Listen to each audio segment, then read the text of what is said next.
So here's the thing about Grantham that most people don't realize until they spend some time here. We've got proper good green spaces, not just the odd patch of grass with a tired swing set. I'm talking award-winning, family-friendly, wildlife-rich, beautifully maintained parks.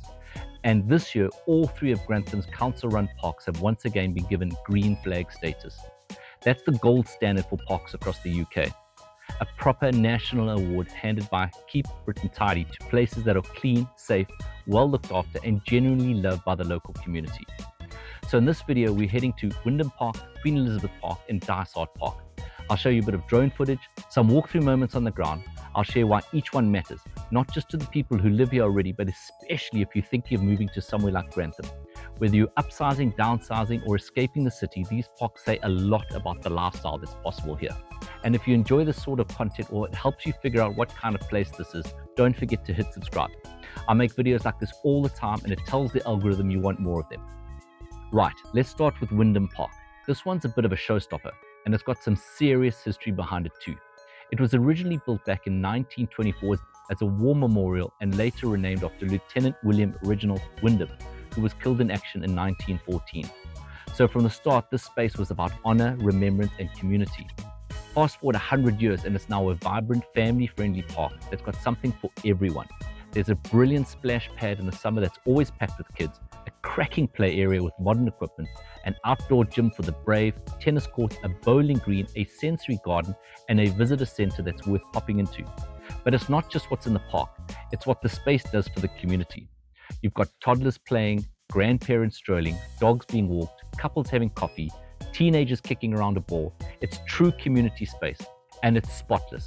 That's what the green flag's about. It's not just a pretty lawn, it's about safety, upkeep, accessibility, facilities, and public involvement.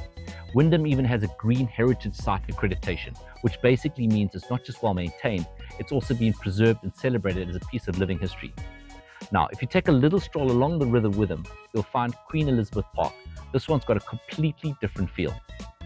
It's more natural, more peaceful, almost like a little nature reserve tucked into town. It's been a green flag for 5 years now, and it's where you go when you want something a little bit quieter.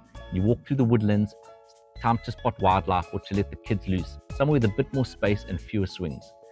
There's a wetland area, meadows filled with wildflowers in summer, and a few benches tucked under trees where you can sit and just breathe. If you're relocating from a city or you're used to tight terraces and concrete, this park, this kind of space, it's a breath of fresh air, literally. And then last but not least, we've got Dysart Park. This one's a bit of a hidden gem. It doesn't shout for attention like Wyndham or feel as wild as Queen Elizabeth, but it's got character. It has a beautiful old bandstand and it gives that classic English park vibe and plenty of open green space. Perfect for picnics, letting the dog off the lead or setting up a football match with the kids. There's a proper play area, wildflower borders, and natural spring, and that lovely sense of space you only get in a park that's been part of a town for generations. Dysart has had its green flag for 3 years now, and it deserves it. It's one of those places where you see the same faces week after week. Dog walkers, runners, families, it just works. This is what matters if you're thinking about buying in Grantham. It's not just having the parks nearby. Loads of towns have that. It's about having the right kind of parks. Clean, safe, well looked after. Enough space to enjoy them, enough variety to make them useful, and the kind of maintenance that shows the council and the community care. And when you put that together with affordable house prices, decent schools, easy access to London and Nottingham, and a good mix of property styles, Grantham becomes a real contender. It's not always flashy, and that's probably why it gets overlooked. But if you care about the quality of life, green space, history, community, and the value for money, then this is the stuff that really counts. So if you're already here, which parks are your favorite? Let me know in the comments below. And if you're thinking of moving and want the full lowdown on life here, feel free to reach out. I've got video tours, local guides, and plenty of honest advice to help you decide if this is the right move for you. Cheers for watching, and I'll see you in the next one.